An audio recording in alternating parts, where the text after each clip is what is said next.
Updates at pinakahuling mga usapin sa mundo ng palakasan.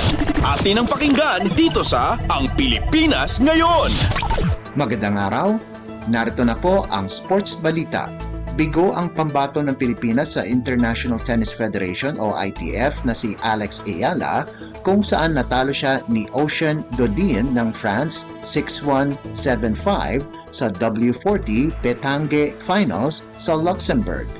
Ito na ang huling torneo ni Ayala ngayong taon at kahit runner-up lang siya ay maganda ang kanyang ipinakita laban sa veteranong si Dodin na number 3 seed at may 18 titulo sa kanyang sintron.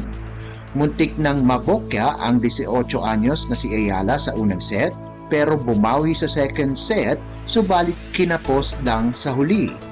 Magandang karanasan ito para kay Ayala dahil si Dodin ay 27 anyos na at rank 93 sa World Tennis Association kumpara sa kanya na nasa number 435.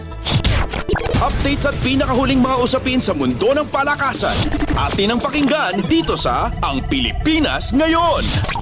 Pinagtibay lalo ng San Beda University ang kanilang tsansa na makapasok ng Final Four.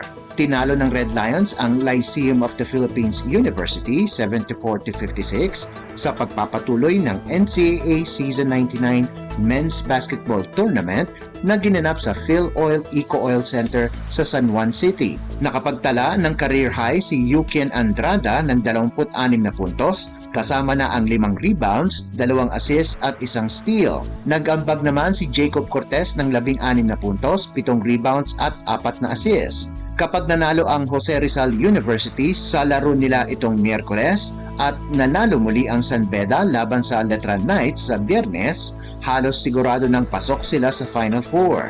Bumagsak naman sa 13-5 ang record ng LPU, subalit nawalan na ng pag-asa ang Perpetual Health dahil natanggal na sila sa kontensyon. Nanguna naman para sa Pirates si Enoch Valdez sa nagawa nitong 17 markers, 7 boards at 1 assist habang nakagawa si Sean Umali ng 14 na puntos.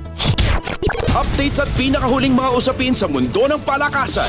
Atin ang pakinggan dito sa Ang Pilipinas Ngayon.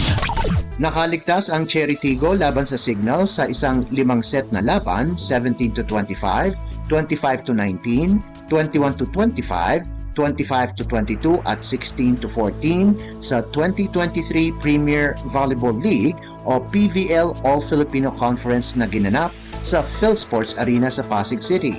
Pinalawig ng crossovers ang kanilang sunod-sunod na panalo sa 5 para pagandahin ang kanilang record sa 7-1. Nanguna si Ria Meneses para sa Signal HD sa 4th set para ibigay ang 21-20 kalamangan subalit nakapasok ang palo ni Ea Laure para itabla ang laban bago naghiganti muli si Meneses ng sarili niyang quick kill para paungusin uli ang Signal 22-21 at tuluyan nang kunin ang set. Sa isa pang laban, nanalo ang Petrogas kontra Farm Fresh 25-22, 19-25, 25-16 at 26-24 para mahinto ang kanilang 4 na sunod-sunod na talo. Si Jonas Sabete ang nagdala sa opensa ng Angels kung saan nakagawa siya ng 21 puntos mula sa 16 na attacks, 3 blocks at 2 service aces. Sina Gretchel Soltones at Aiza Maizo Pontillas ang sumuporta sa scoring ng Gas Angels kung saan nagambag sila ng 16 at 13 puntos ayon sa pagkakasunod. Nasayang naman ang 20 puntos ni Trisha Tubu para sa Foxies. Updates at pinakahuling mga usapin sa mundo ng palakasan. Atin ang pakinggan dito sa Ang Pilipinas Ngayon. At yan ang pinakahuling balita sa larangan ng palakasan. Para sa Radyo Pilipinas World Service, ito po si Leo Magpayo. Magandang araw. Updates at pinakahuling mga usapin sa mundo ng palakasan. Atin ang pakinggan dito sa Ang Pilipinas Ngayon.